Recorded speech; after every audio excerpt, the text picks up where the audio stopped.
Hi, everyone, and welcome to Let's Coach 2023. I'm Nancy Sawyer here for Life Coach University.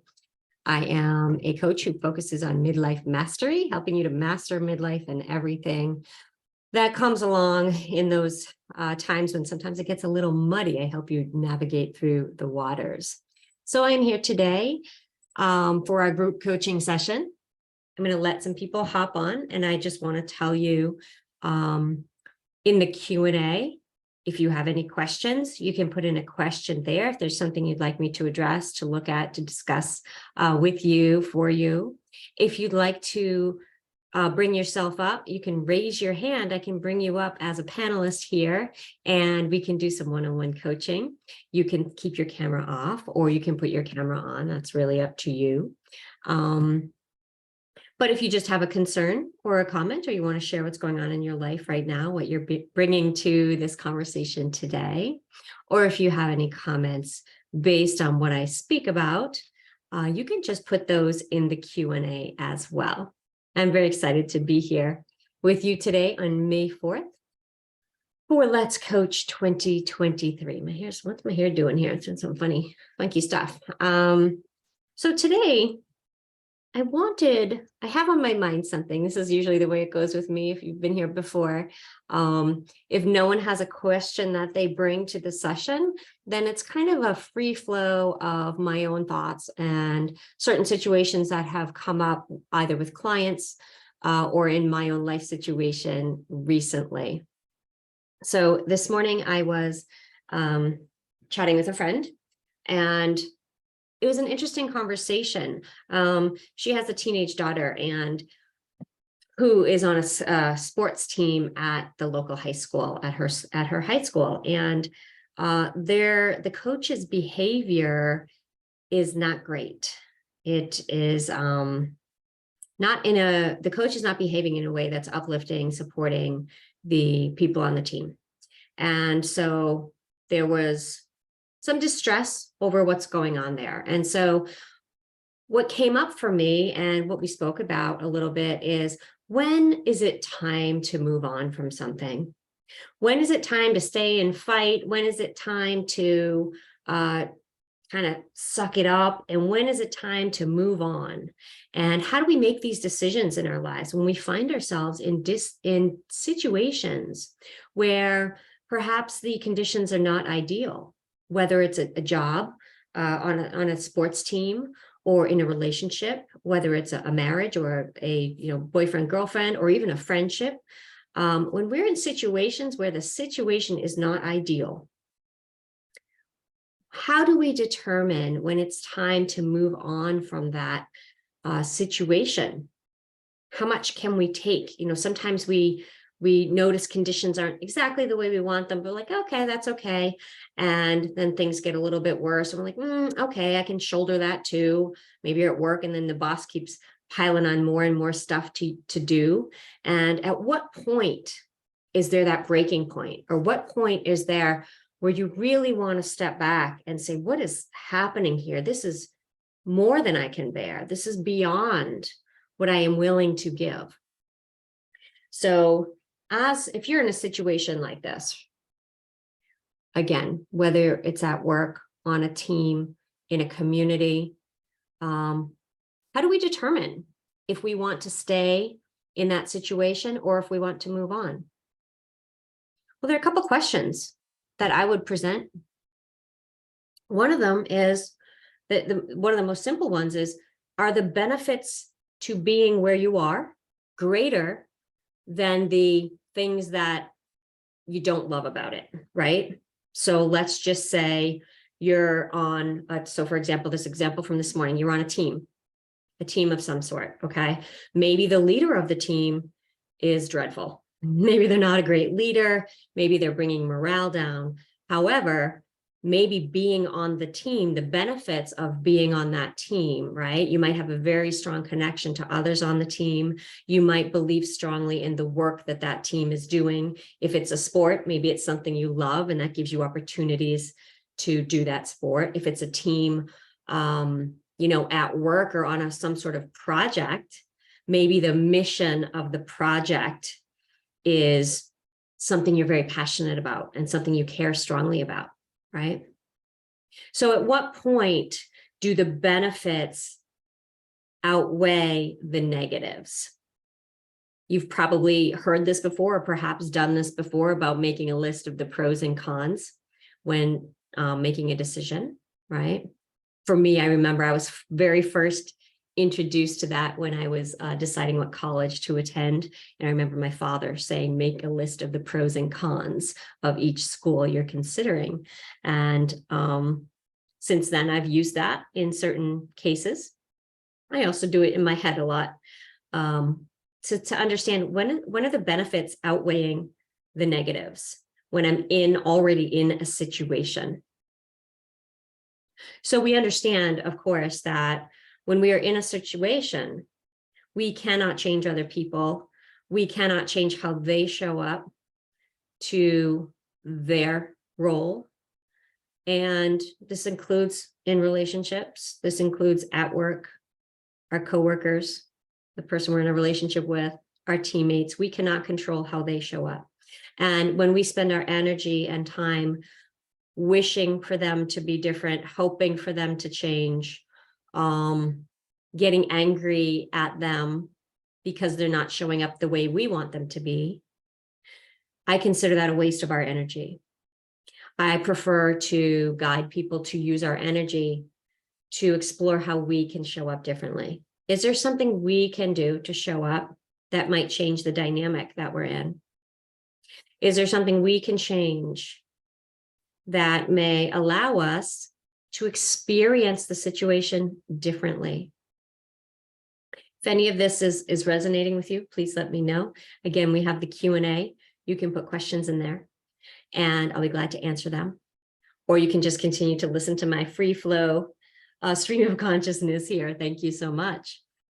So what can we do when what do I mean by showing up differently? How can I show up differently? In the Compass Club, which is the women's group I lead, the other night, we talked about dealing with difficult people. And several of the people who were on the call expressed that when they're at work, they have difficult people that they have to work with every day. So of course, if you're at work in a workplace and there are several or many employees, if a few of them are difficult, it doesn't necessarily mean you have to leave your job, but how can you show up differently so that you don't allow that difficult person to distract you? So there are several ways to do that. One way is to have some boundaries around that. Okay. So we want to step back and become aware. You know, when this person comes in, walks into the room or comes into my office, I always get that feeling, or I brace myself because you know they're going to come in on the attack, right? Do you have people like that in your life where you know as soon as that person comes home from work or comes into your office or shows up in the staff room, you know, got to get my defenses up. This person is always on the attack, right? Or whatever it is that they bring to the table. What we know is that you cannot change them. And how do we, number one, brace ourselves? I used the term the other night. I don't like the term going into battle because I don't consider life a battle. I don't like to consider it that way. Life is a joy. And when we look at challenges as opportunities rather than problems and battles, I think it just leads to a more pleasant experience of life. So, but there are situations where you need a little bit of armor on to protect yourself from what's coming at you, right? And so what does that armor look like? That armor may be having a phrase when someone comes into that office room or into that staff room and you know they're the person that they trigger you every time, they upset you, you don't like the way, you know, maybe they complain, maybe they gossip about other people, and you don't want any part of that. You don't want to be around that. So what we want to do is prepare yourself in advance, right? When that person comes in, I'll say hi, hello, and then I'll, you know, get out of there as quickly as I can, right? Oh, I'm going to go back to my desk and finish that report. or I was just headed out to go grab a coffee, right? You can excuse yourself politely without having to engage with them, or engage with them for as short a time as possible, right? So that's number one. That's a tool you can use. You don't have to stay around it. Here's someone put in the Q&A, my go-to phrase is, excuse me, I have to go to the washroom. Perfect, perfect. Have a couple of those at the ready so that when you're caught in a situation where you're around someone who you really just isn't your vibe, who's bringing the whole thing down, how can you excuse yourself rather than engaging or becoming combative or saying, hey, why are you being like that? You don't have to be like that, right? I choose, it's funny, someone said the other night, they said, just be Switzerland. So I choose a non-engagement type of thing. I remove myself from the situation. I've gotten pretty good at this over time. And again, you don't have to be offensive to anybody else. We don't have to upset anybody else. We just remove ourselves from the situation. So that's one way to do it.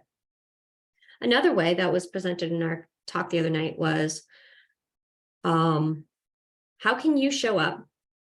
How can we shift the conversation? So if someone comes in, starts talking, oh, I can't believe this happened, hemming and hawing over whatever, right? And you don't want to go down that rabbit hole. You can try and shift. You can throw out a question to shift the conversation, right? We can say, hey, don't you have that race coming up this weekend? What's going on? Hey, how's your new car doing, right? Take a question that has nothing to do with the complaining they're doing and completely shift. Ask something about them, right? Try and pivot from the question. And someone says, something I learned from you in another session when someone is gossipy or asks me questions is to say, that is not my story to tell. Absolutely. When we have people who come in and start talking, can you believe what so-and-so did? Or I can't believe who she's dating now, whatever it is, right? They come and they immediately start talking about someone else. How do we shut that down? Because I tell this to my teenagers all the time. If you are not speaking to that person firsthand, you don't know the true story. And it's not for you to speculate. Why are you wasting your energy worrying why someone said something or what they're doing or why they're making a choice they're making? It has nothing to do with you. It doesn't affect your life. So it's also important, again, to confront them and to say, that's not my story to tell. Like, they're doing that for their own reasons. That's not for us to figure out, right? People who are gossipy and complaining, they seek out others that will engage in that behavior with them. So while as a whole, overall, that behavior isn't great, you do not need to participate in it.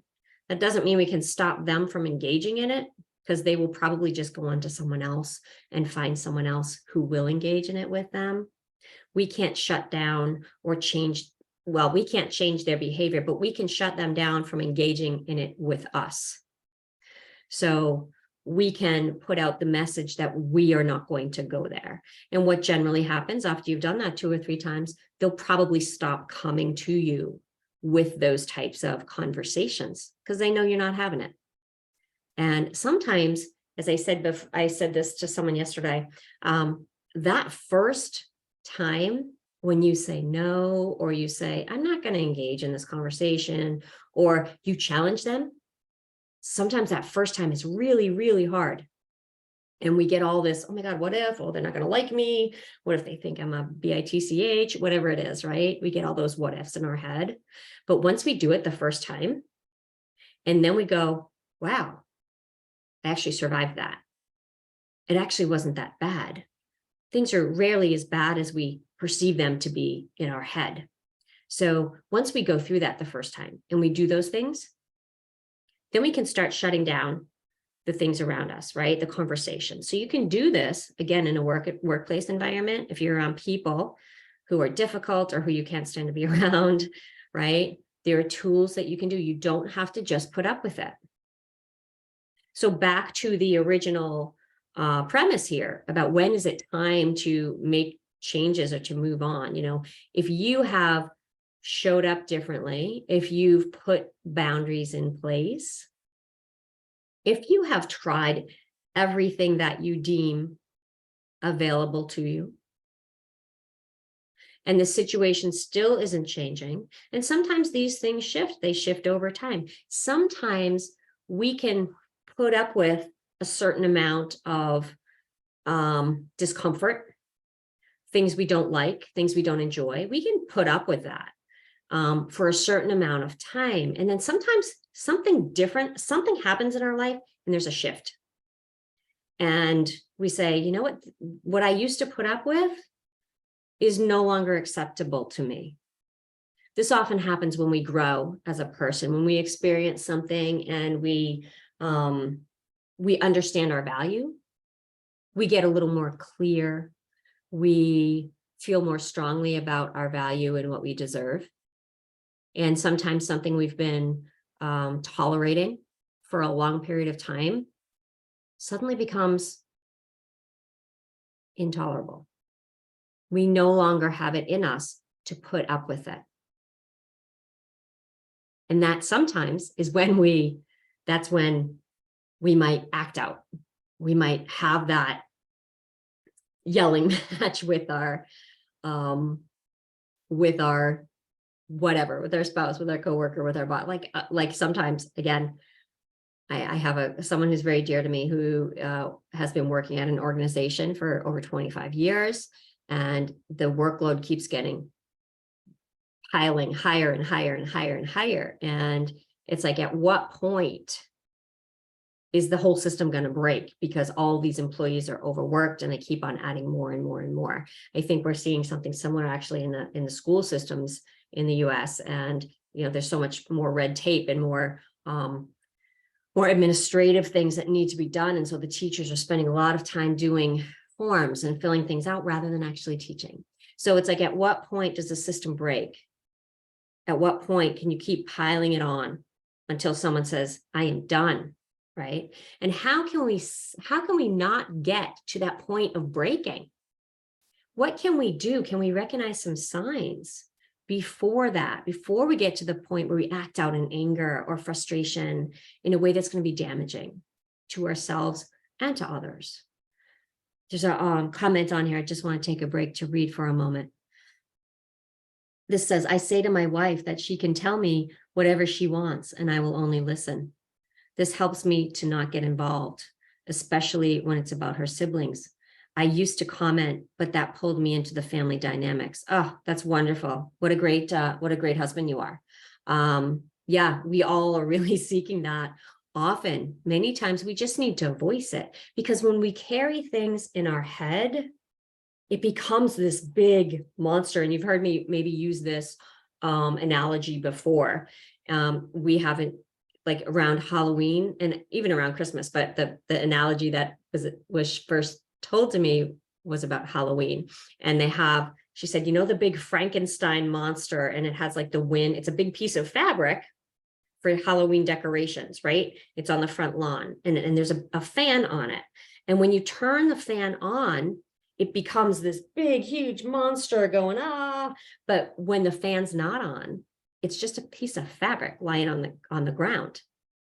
And so what we do sometimes in our brain, when we have something that seems maybe little or something that troubles us a little bit, we turn it sometimes into this big thing when we can't release it, when we can't talk about it and process it. So thank you. That's a wonderful gift you're giving to your wife, to sit there and listen. I often talk to myself.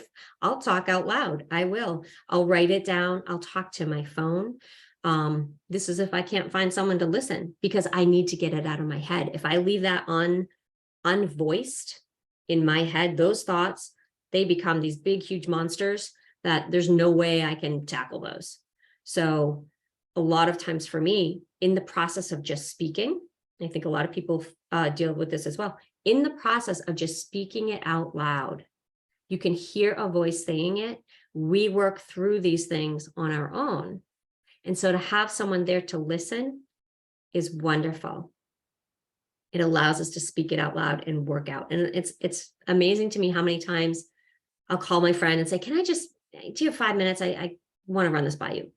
And I'll voice it out loud. And I don't even need them to say anything. I usually end with saying, I just figured that out. Thanks so much for listening. So for some reason, we're voicing it. It gives it a frequency. It puts out energy, right? It releases it from becoming a monster in our brain. And that is also, again, I'm constantly, you've heard me talk about breathing out, exhaling that negative energy, exhaling those negative emotions, the negative thoughts, right? Get it out of your body and out of your mind. Expelling that helps us to clear up some space in our brain so that we can then kind of become aware of what's happening in the situation, right? So this is also an important thing to do when we're considering and asking these questions. Do I want to stay in this situation or do I want to move on, right?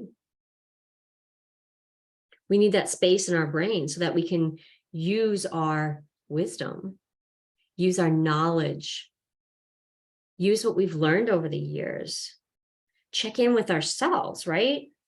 Who is my authentic self? What is in alignment with me? Does this still work? Is this still in alignment with who I am and the person I want to be? And it is okay, by the way, to change your mind. It is okay to grow and to learn and to say what worked for me yesterday does not work for me today because now I know more. Now I'm stronger. Now I'm clearer on my vision of how I want my life to be. I'm clearer on the vision of what I want my future to look like. And now I am willing to make the moves that will give me that future, that will bring me that, right? A lot of us don't make those moves. We're unwilling to feel unsafe, to feel uncomfortable, to take a chance because we like the known. We like the known. What we know is more comforting to us, right? You've heard the comfort zone term, yeah? But what are we willing to tolerate versus what are we willing to explore? What are you tolerating in your life that maybe you're done with that? Maybe you're done. Maybe it is time to acknowledge your worth, acknowledge what you deserve, and to speak up for that. Whether it's at work, whether it's with a spouse, whether it's with your children. I just had a situation this morning with a teenager. My teenager, I love her dearly, my 18-year-old. I love her so much. She's an incredible, incredible person. She leaves the bathroom a filthy mess. And it drives me nuts, right? These are very minor things. However, when it happens day after day after day after day, and when you ask politely day after day after day, and then you decide, this is my pattern, then I decide to just ignore it for a while. And I'm like, all right, fine, I'll just clean it up myself. And I do that for a little while. And this morning I got to a point where I was like, you know what? I'm sad. Like, I don't want to live like this. I don't thrive in an environment that is messy and unorganized. And I would like to be able to thrive. And so I clean up after myself. I keep things in a certain state so that I can thrive. And my daughter apparently thinks she lives alone, right? And so I sent her a text because she left. And I just said, I love you dearly. I said, I am really asking for your help here. I can't thrive unless we are in an organized environment, and I try very hard to keep it organized and clean. Can you please help me to do this, to do your part as part of the team? And, you know, the first thing I wanted to say was, what the heck are you doing? You know, I wanted to yell and scream and say, what are you doing? Like, this isn't fair. This isn't right. But that's victimhood. This isn't fair. When I ever catch myself saying this isn't fair, it's not fair that you do that. It's not fair. That's always, for me, it's a catch. It's like, that's a victim speaking. That's me saying I am the victim of my circumstances and I have no control. Because the truth is, life is not fair. There is no fairness to life. Life is all nature, and it's not about fairness at all.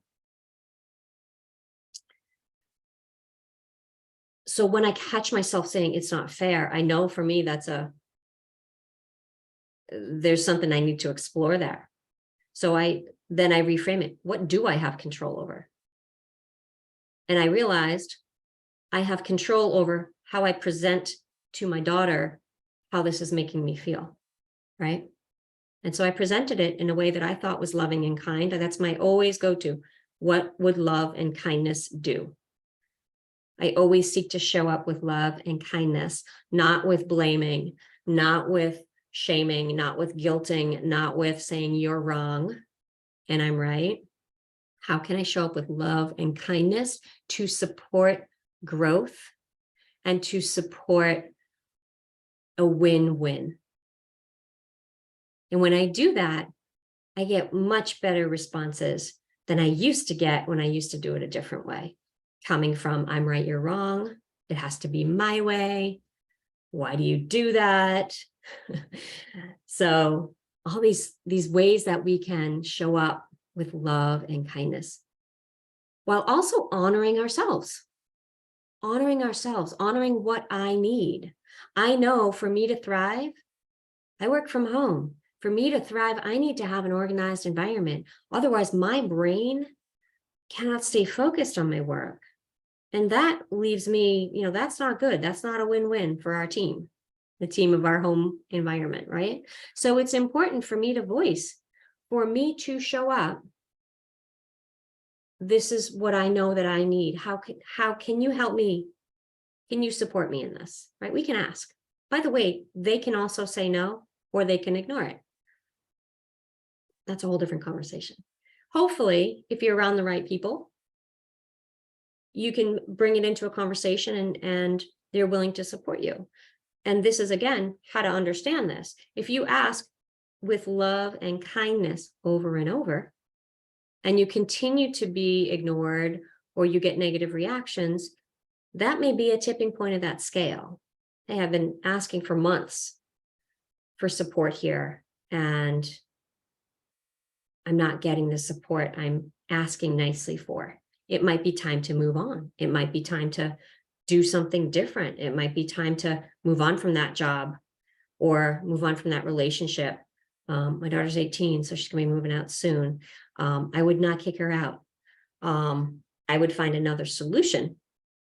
I don't know what that would be. But so here's a question. How do you respond to someone who is in that victim place of this is not fair? It's so hard. Most people live in victim mode. The fact that you're here right now on with me tells me you're aware of those modes and you're very self-aware. So this is the thing, when we become more aware of these things, it becomes quite difficult to be around those who don't understand that yet. And so how do we respond to someone? When people say it's not fair,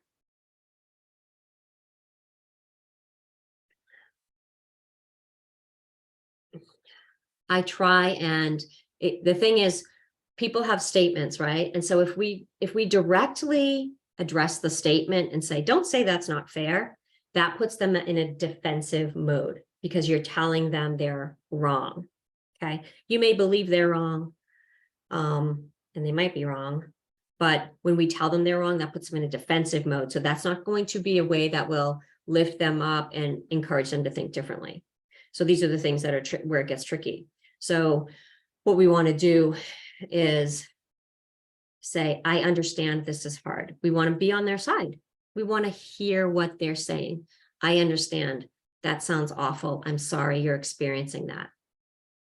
Is there anything you can do that would change what's happening? What can you do from where you are? Right? Encourage them to get out of that mode and to think about possibilities. Right? We want to honor what they're saying so they feel heard. We want to hear what people are saying. We want to understand their pain, where they're coming from. Wow, I hear you. That's awful. I'm so sorry that you're going through that. Do you think there's anything you can do to change it? Is there something you can do? Right? Ask them questions. Ask them questions.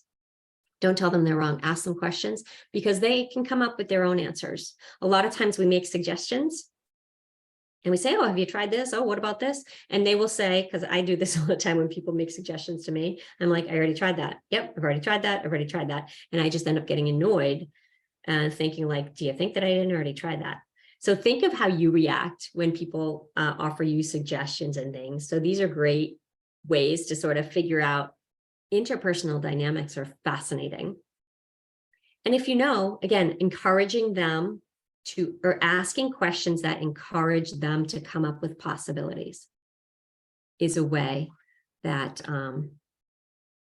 you can try. And this one more thing, we're getting ready to wrap it up, but there's another question here and I can stay on for a few more minutes for you guys. I have someone in my life who says that a lot and I start to justify, but it causes conflict. Yeah. People hold on very tightly to their story, to their victim story. It's not fair. Life is not fair. These things happen because of this. This happens to me. Why me, right? People hold on very, very tightly to that identity. When you recognize that someone is holding on very tightly to that identity, it's important to note that it's quite difficult to get them to disengage from that identity. So again, pivoting to a different part of a conversation, pivoting to ask them a question. Because people sometimes, they just like to sit in their victimhood. They like to sit there. That's where they live. Woe is me. I have a thing that I say to myself, because sometimes I get there. I get in that victim mode and I have a thing I sometimes have a sticky note. It says, no more woe. There is no woe is me. I am not a victim of circumstances. I have power. I have to look at what can I control. But some people, they just like to sit in their victimhood. That's what they know. That's where they're comfortable. And a lot of times, because much of society is like this, they're getting sympathy. There's something they're getting out of that victimhood, out of being a victim, out of feeling like the victim. A lot of times it's sympathy that makes us feel important. It makes us feel, woe is me. And then other people are like, oh, I'm so sorry. They get attention, they get sympathy, okay? So it is feeding a need that they have. It's feeding a need for attention, for love, whatever that is. These are very deep things that need to be explored, and it takes a long time to explore these things. But most of our behaviors and our stories we tell, they're driven from a deep need that's not being met. So that's how it shows up in behaviors. Sitting in victimhood is oftentimes a need for love and attention. So is there a way you can give that in other ways? That's what I would, when someone understands that that's what they're doing, I encourage them to seek other ways to get those needs met, right? There are ways to get our needs met that are healthy and that are unhealthy. And there are ways to get our needs met that attract great things into our life and that attract less great things into your life.